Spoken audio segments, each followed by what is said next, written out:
අයිබෝන් හොඳයි දරුවනේ ගිණුම් කරන කියන විෂයේ පළවෙනි පාඩම මම එදා පුතාට කියලා දුන්නා. ඉතින් මම කියලා දුන්නා ගිණුම් කරන්නේ හඳුන්වා දුන්නා. ගිණුම් කරන්නේ වටිනාකම කියලා දුන්නා. ඊට පස්සේ ගිණුම් කරන්නේ තුල තියෙන පොත් ලැබීම ගිණුම් කරන්නේ කියන්නේ මොකක්ද කියලා මම කියලා දුන්නා. සරලව කිව්වොත් එහෙම ව්‍යාපාරයක නැත්නම් යම් නිශ්චිත ගිණුම් ඒකකයක මූල්‍යමය තොරතුරු රැස් කරලා වාර්තා කරලා මුල් වශයෙන් දක්වලා සාරාංශ කළ අර්ථකථනය කිරීම තුළින් sannivedana පැමිණීම ගිණුම් කරණය තුළ අඩංගු වෙනවා කියලා මම පුතාලට කියලා දුන්නා. අද මම කියලා දෙන්නම් පුතාලට ගිණුම් කරන්නේ අවශ්‍යතාව කොහොමද ගොඩනගන්නේ කියන එක. ගිණුම් කරන්නේ අවශ්‍යතාව කොහොමද ගොඩනගන්නේ කියන එක. එතකොට දැන් මුලින්ම කියන්න ගිණුම් කරන්නේ සිද්ධ වෙන්නේ අපිටව මේ යම් කිසි ඉදිරියේ මූල්‍යයේ වටිනාකම් රැස් කරන තැනක් කියලා. අපි කමිටු ව්‍යාපාරයක් කියලා ව්‍යාපාරික කියලා. හරිද? දැන් ව්‍යාපාරයක් කියලා ගන්නකොට මොකක්ද ව්‍යාපාරයක් කියන්නේ? ව්‍යාපාරයක් කියන්නේ මිනිසුන්ගේ අවශ්‍යතා හා වමනා ඉටු කරන භාණ්ඩ හා සේවා අලෙවි කරන යම් නිශ්චිත ඒකකයක් වේ නම් ඒක තමයි ව්‍යාපාරයක් කියන්නේ. මිනිස් අවශ්‍යතා වමනා සපුරාලන භාණ්ඩ හා සේවා අලෙවි කරන තවමාර කරන යම් නිශ්චිත ඒකකයක් අපි කියනවා ව්‍යාපාර ඒකකයක් කියලා. මේ ව්‍යාපාරේ ආයතනය ගත්තොත් එහෙම දැන් මම කිව්වා මිනිස් අවශ්‍යතා වමනා සපුරාලනවා කියලා. මේ අවශ්‍යතා වමනා සපුරාලන ස්ථාන ගත්තොත් එක්ක සේවයක් වෙන්න පුළුවන්. එකක් කියන්න පුළුවන්. භාණ්ඩාසේ අලෙවි කරන තැනක් වෙන්නත් පුළුවන්. එතකොට මෙන්න මේ සේවා සපුරාලනකොට ව්‍යාපාරයකට ඊට අවශ්‍ය වෙන උපකාරී සේවාවනුත් අඩංගු වෙනවා. උදාහරණයක් කිව්වොත් එහෙම අපිට අවශ්‍ය කරන භාණ්ඩ සේවා ලබා ගන්නකොට එකී භාණ්ඩ අපිට ගබඩාකරණය, ප්‍රචාරණය, ප්‍රවාහනය, මුදල් හා බැංකු කටයුතු මේ සියල්ල අඩංගු වෙනවා. ඒ කියන්නේ අපිට අතට ලැබෙනකොට මේ සියල්ල එකතු වෙලා ව්‍යාපාරයට උපකාර සේවා භාණ්ඩ සේවා විකිණීමට අදාළව ව්‍යාපාරය තුල අඩංගු වෙනවා. එතකොට මේ ව්‍යාපාර ආයතනයක කාර්ය ගත්තොත් එහෙම ව්‍යාපාර ආයතනවල කාර්යයන්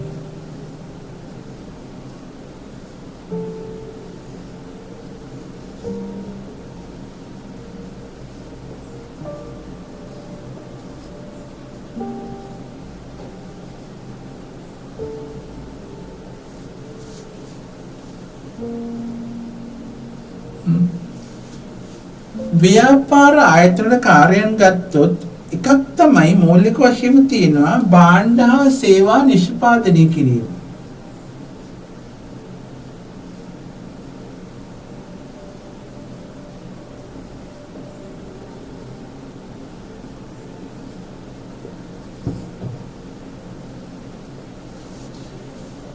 ව්‍යාපාර ආයතන ගත්තොත් එහෙම භාණ්ඩ සේවා නිෂ්පාදන ව්‍යාපාරික කාර්යය. අනික තමයි භාණ්ඩ සේවා අලෙවි කිරීම.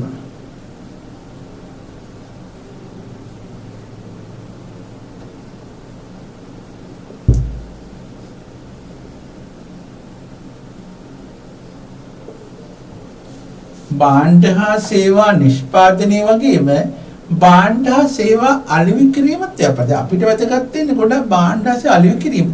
නමුත් අලෙවි කරන්න නම් භාණ්ඩ සේවා නිෂ්පාදනය කළ යුතුයි. මෙතන සිද්ධ වෙන ව්‍යාපාරය. තව එකක් ගත්තොත් එහෙම භාණ්ඩ සේවා බෙදා හැරීම.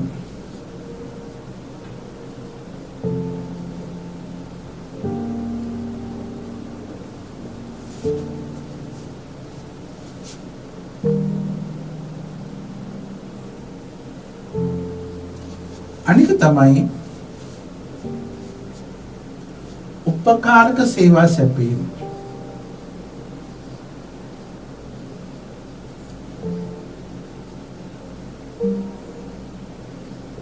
දැන් පුතාලා හිතලා බලන්න අපිට අවශ්‍ය කරන භාණ්ඩ අපි ළඟට එනකොට මේ සියල්ල තුර නැද්ද කියලා. භාණ්ඩ සේවා නිපදවන්නට ඕනි, නිෂ්පාදිත භාණ්ඩ අලෙවි කරන්නට ඕනේ. අලෙවි කරන්නට බෙදා හරින්න ඕනේ. බෙදා හරින්නට නම් උපකාරක සේවා අවශ්‍ය කරනවා. මං කිව්වේ ගබඩාකරණය, රක්ෂණය, ප්‍රවාහනය, ප්‍රචාරණය, බැංකු මුදල් මේ සියල්ල අපිට අවශ්‍ය කරන අපි ළඟට එනකොට එහෙමනම් අපිට කියන්න පුළුවන් ව්‍යාපාර ආයතනයක කාර්යයන් ප්‍රධාන වශයෙන් අපිට මේ විදිහට අපිට කොටස් වලට වෙන් කරගන්න පුළුවන්.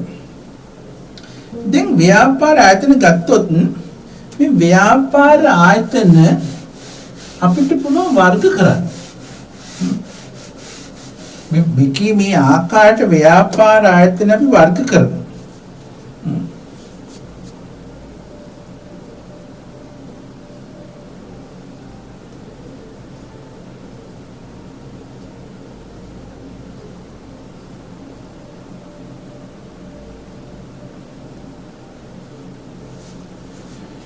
මේක වර්ග කරන්නට අපිට පුළුවන් පුතා ව්‍යාපාරයක යොදලා තියෙන ක්‍රම එකක් තමයි ඉටු කරන කාර්යයන් අනුව.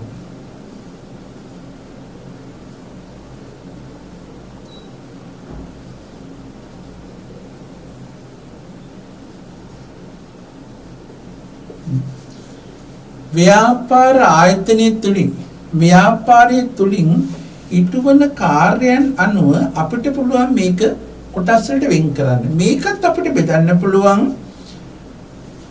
එකක් භාණ්ඩ විකුණන ව්‍යාපාර,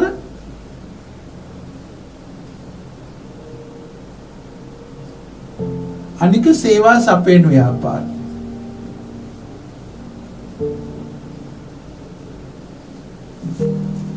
ඉටු කරන කාර්යයන් ගත්තොත් එකක් තමයි අපිට එකී ආයතන තුලින් භාණ්ඩ විකුණනවා, අනික තමයි සේවා සපයන. මේක තමයි ඉටු කරන කාර්යයන් ගත්තොත් ව්‍යාපාර ආයතනයක ඉටු කරන කාර්යයන් ගත්තොත් අපිට කාර්යයන් දෙකක් සිද්ධ වෙන එකක් තමයි භාණ්ඩ විකිණීම අපිට වැදගත් වෙනවා, අනික තමයි සේවා සැපයීම අපිට වැදගත් වෙනවා. අනික තමයි අපිට තව දෙයක් තමයි ඉටු කරන මේ අරමුණ අනුගත්තොත් මොකක්ද ව්‍යාපාරයේ අරමුණ? ව්‍යාපාරයේ අරමුණ තියෙන කොටස් දෙකක් තියෙනවා. ඒකෙත් එකක් තමයි ලාභ ලැබීමේ අරමුණ. අනික තමයි සුබ සාධන.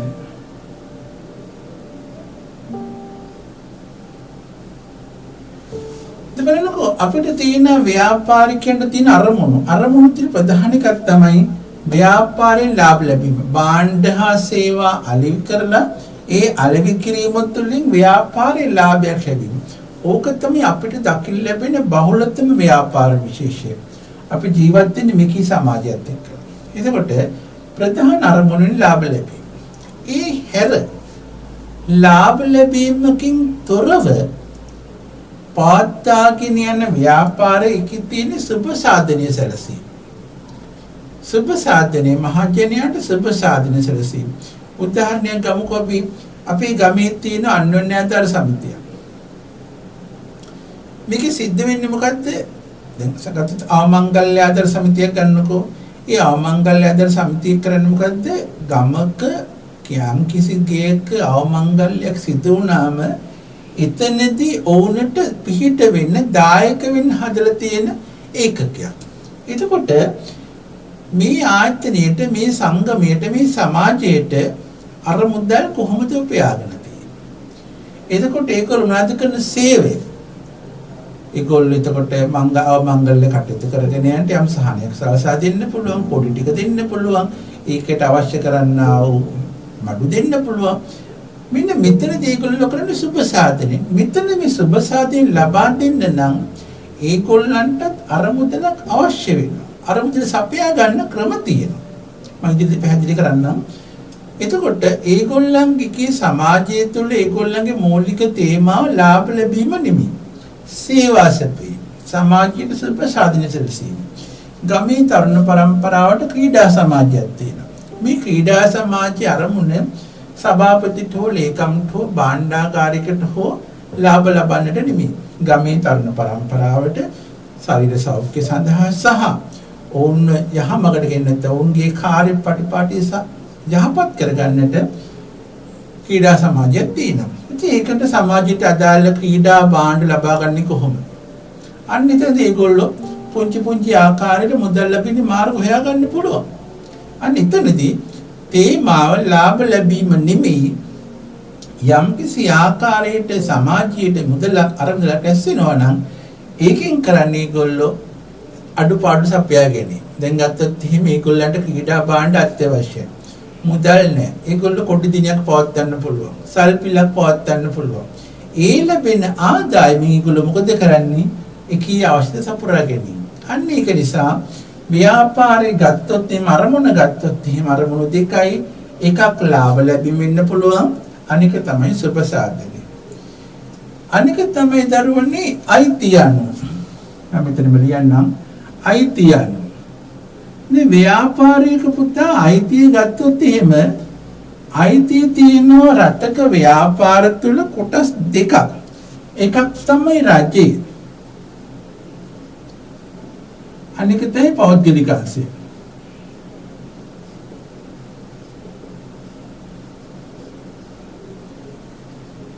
හරිද? රජය අනික තමයි පෞද්ගලික අංශය. රජයේ ව්‍යාපාර දායක වෙනවා.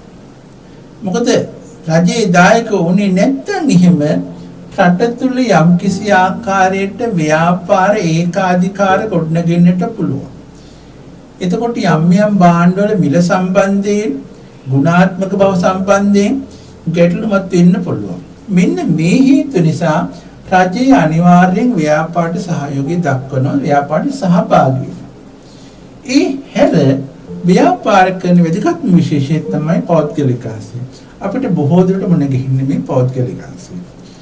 අනික තමයි ප්‍රාග්ධනීය යෙදවීම.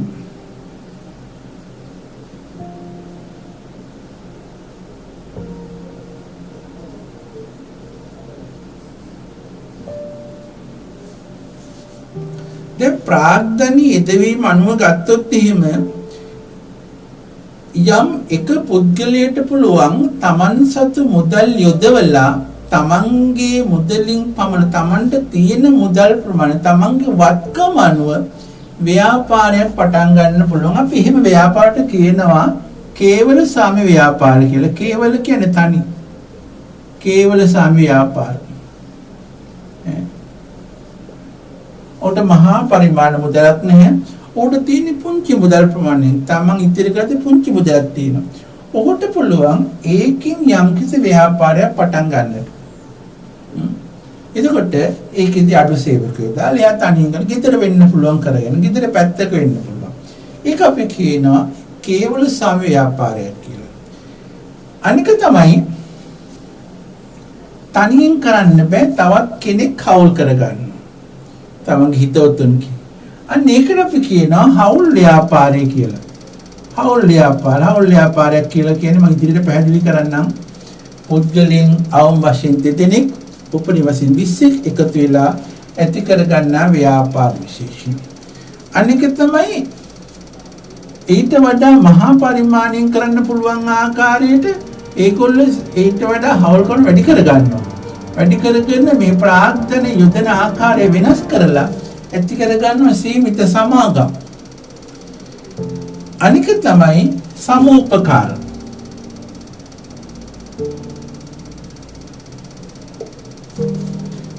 තව එකක් තමයි සමිති. මම ඉස්සෙල්ලා කිව්ව ආකාරයට සමිති.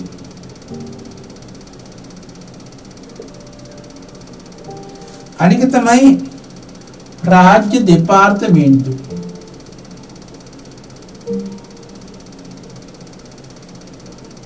අනික තමයි රාජ්‍ය සංස්ථා.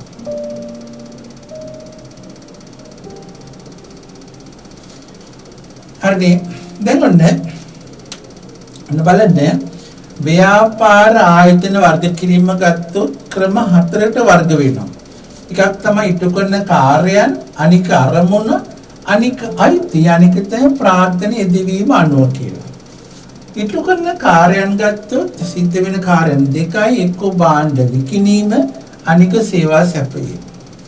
මේක. අනික අරමුණ. ව්‍යාපාරික අරමුණ එක්ක ලාභ ලැබීම වෙන්න පුළුවන්. එහෙම නැත්නම් සුභසාධන සැලසීම වෙන්න පුළුවන්. ඊළඟ එක තමයි අයිතිය අනුව. ව්‍යාපාරයේ අයිතිය තියෙන කොටස් දෙකයි. එකක් රාජ්‍යංශය අනික තමයි පෞද්ගලික අංශය. ඒ හැර අනිත් එක තමයි යොදවන ප්‍රාග්ධනයන්. එතන කොටස් හතක් මම කිව්වා. කේවල සාමව්‍යාපාර, හවුල් ව්‍යාපාර, සීමිත සමාගම්, සමුපකාර සමිති සහ රාජ්‍ය දෙපාර්තමේන්තු මෙන්ම රාජ්‍ය සංස්ථා. මෙන්න මේ කොටස් හතම තියෙනවා. එතකොට මූලික වශයෙන් අපි හිතා ගන්න ඕනි ව්‍යාපාර අරමුණ ගත්තොත් අරමුණ තිර තියෙන ව්‍යාපාරයක ලාභ ලැබීම. නමුත් අපි ලාභ ලැබීම වගේම සුභ සාධනය සඳහා කටයුතු කරන ව්‍යාපාර සම්බන්ධිත අපි මේ ගිණුම් කරන මාතෘකා තුළදී කතා කරනවා. පැහැදිලි? හොඳයි. ඊළඟට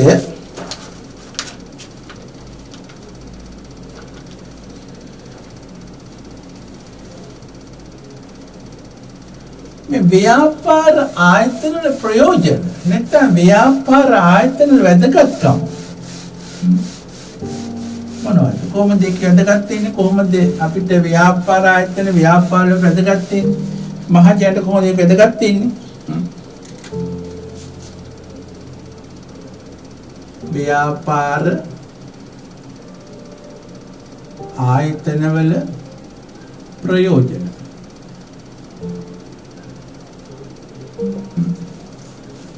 රටකට ව්‍යාපාරයේ ආයතන තියෙනවා නම් ඒ ව්‍යාපාර ආයතන තුළින් රටක් වශයෙන් මහජනයා වශයෙන් අපි ලබන ප්‍රයෝජන මොනවද කියන කතා කරනවා. එකක් තමයි මිනිස් අවශ්‍යතා වමනා සපුරාන දායක වීම. මිනිස් අවශ්‍යතා හා වමනා සපුරාලීම. මේක වැදගත් වෙන්නේ අපිට අවශ්‍ය කරන අපේ අවශ්‍යතා අපි ඕමනා හොයලා බලලා ඒව සපුරාලීම තමයි ව්‍යාපාරාන් අපි ලබන්නා වූ ලොකුම ප්‍රයෝජන. ඒකද අපිට වැදගත්කම.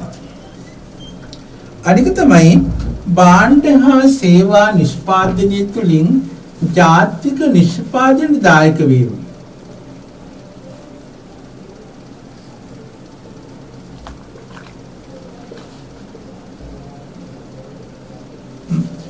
ජාතික නිෂ්පාදනයට දායක වීම.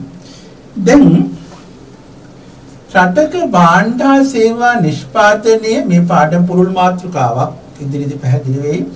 නිෂ්පාදනය කරනකොට ඔහු නැත්තම් කී ආයතනය තුළින් නිෂ්පාදනය රටේ ජාතික නිෂ්පාදනය. මේකේ ව්‍යාපාර ආයතන කරන්නේ මොකද්ද?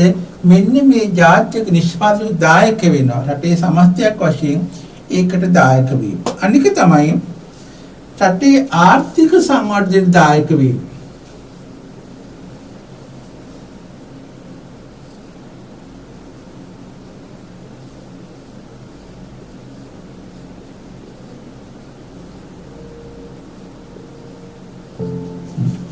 රටේ ආර්ථික සංවර්ධනයට දායක වීම.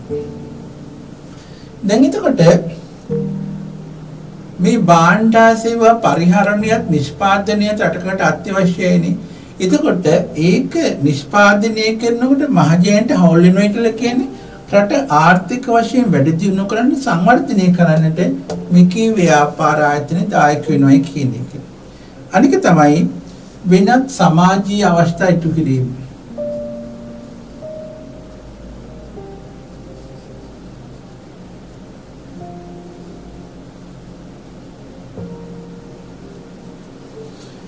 දැන් ව්‍යාපාරයක් තුළින් සිද්ධ වෙන වැදගත්ම තවත් දෙයක් තමයි සමාජීය අවශ්‍යතා.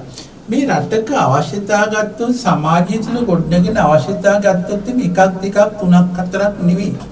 එතකොට මෙන්න මේක සපුරාලන්නට ව්‍යාපාරය කොච්චර දායක වෙනවද?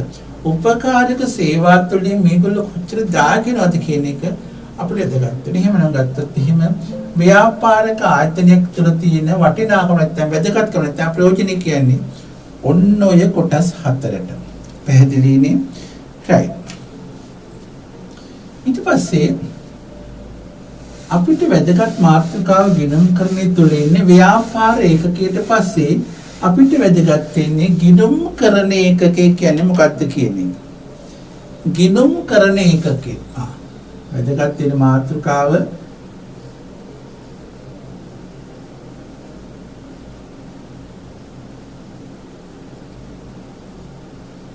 මොකද පුතාලා ගිණුම් කරන එකක් කියලා කියන්නේ ගිණුම් කරන කටයුතු සිදු කරන්න හැකියාවක් තියෙන යම් නිශ්චිත ඒකකයක් තියෙනවා නම් ඒක ගිණුම් කරන කටයුතු පදනම් කරගෙන කරන තැනක් වෙනවා නම් අපි කියන්නේ ගිණුම් කරන ඒකකයක් කියලා. ගිණුම් කරන පදනමට අනුව යම් ආකාරයකට ගිණුම් කරන කටයුතු සිදු කරන නිශ්චිත ස්ථානයක් වෙනම් අපි කියනවා ගිණුම් කරන ඒකකයක් කියලා.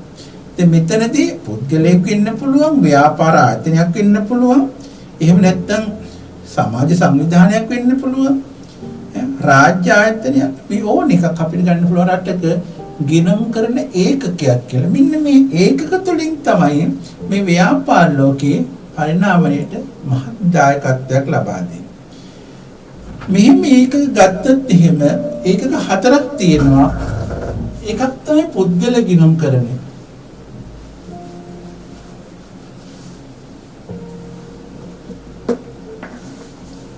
අනික තමයි ව්‍යාපාර ගිණුම් කරන.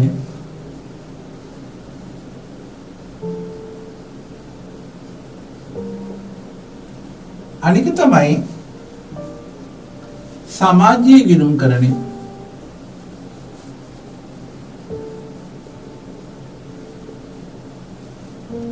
අනික තමයි රාජ්‍ය ගිණුම් කරන.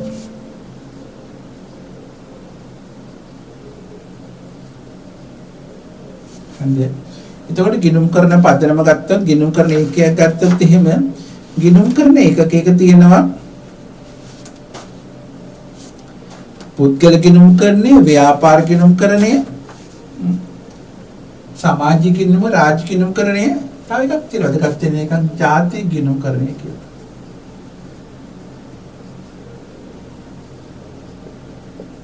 මෙතන ඉඳලා පුද්ගලයෙක් ඉඳලා ජාතිය වශයෙන්, රටක් වශයෙන්, සමාජයක් වශයෙන් දක්වා එන මුළු ගමන, මුළු කොටස් ප්‍රමාණය මේ ගිණුම් කරන පද්ධතිය තුළ ගොඩනැගිලා තියෙනවා. හරි. එතකොට පුද්ගල ගිණුම් කරන්නේ, ව්‍යාපාර ගිණුම් කරන්නේ, සමාජීය ගිණුම් කරන්නේ, රාජ්‍ය ගිණුම් කරන්නේ සහ ජාතික ගිණුම් කරන්නේ කියන එක වැදගත් වෙනවා. එතකොට මේ කටයුතු කරගෙන යන්නට නම් මේකට අපි දීලා තියෙනවා ගිණුම් කරන ඒකකයක්, ගිණුම් කරන සංකල්පයක් තියෙනවා. මේ සංකල්ප හරහා තමයි මේ කටයුතු කරන්නේ. මේක වෙනම වෙන්නෝ ඒකක් වෙන සලකලයි ගිණුම් කරන්නේ ගොඩනගාගෙන යන්නේ. එතකොට එකී ගත්තොත් එහෙම දැන් පුද්ගල ගිණුම් කරන්නේ ගත්තොත් එහෙම එකී පුද්ගලයෙක් යම්කිසි පුද්ගලයෙක් වෙනුවෙන් ගිණුම් කරන කටයුතු කරන්න පුළුවන්. යම්කිසි ආයතනයක් ගත්තොත් එහෙම එක් පුද්ගලයෙක් සතු නිශ්චිත ව්‍යාපාර සම්බන්ධයෙන් ගිණුම් කරන කටයුතු කිරීම අපි කියනවා පුද්ගල ගිණුම් කරන්නේ කියලා. අනික තමයි ව්‍යාපාර ගිණුම් කරන්නේ. ව්‍යාපාර ගිණුම් කරන්නේ කියලා කියන්නේ යම්කිසි ව්‍යාපාරයක් ගත්තොත් එකී ව්‍යාපාර සම්බන්ධයෙන් තියෙන සියලු ගිණුම් කරන කටයුතු පවත්වාගෙන යාම ව්‍යාපාර ගිණුම් කරන්නේ. අනික තමයි සමාජීය ගිණුම් කරන්නේ. මම ඉස්සෙල්ලා කිව්වා ලාභ නොලබන සංවිධාන, සමාජ සුබසාධක කරන සංවිධානවල උනත් ගිණුම් කරනට කරන්න ඕනේ. එකී සමාජයක උනත්, එකී සංගමික සංවිධානයක උනත් ගිණුම් කරන කටයුතු කරන්න ඕනේ. ඒ ගිණුම් කරන කටයුතු පැහැදිලි කිරීම නැත්නම් ගිණුම් කටයුතු පවත්වාගෙන යාම සමාජීය ගිණුම් කරන්නේ. අනික තමයි රාජ්‍ය ගිණුම් කරන්නේ. රාජ්‍යංශේ මම ඉස්සෙල්ලා ප්‍රාර්ථනීය අනුව වැඩ කරද්දී රාජ්‍යංශේ ව්‍යාපාරගෙන ඒවකී සිදුවෙන ගිණුම් කරන කටයුතු අපි පවත්වාගෙන යන්න ඕනේ. ඒ හැර සමස්ත රටක් තුළ ගොඩනැගෙන සීල ගිණුම් කරන පද්ධතියෙන් හරහා රටේ ගිණුම් කරන පද්ධතිය කොහොමද රටේ ආර්ථිකය මොනාකටද පැහැදිලි වෙන්නේ කියලා කියන ಜಾති ගිණුම් කරන පද්ධතිය ඕනෑම රටක තියෙනවා. පැහැදිලි එහෙමනම් ගිණුම් කරන කියලා කියන්නේ මේ කටයුතු පහේ එකතුව තමයි ගිණුම් කරන ඒකකයක් තුළ මෙතන ඉඳලා මෙතනටම අපි රට තුළ ගෙනියන්නේ. හදයි පැහැදිලි. එහෙමනම් ඊළඟ කොටස මම ඊළඟ දවසේ ඊළඟ පාඩමේ පුතාට පැහැදිලි කරලා දෙන්නම්. ආයි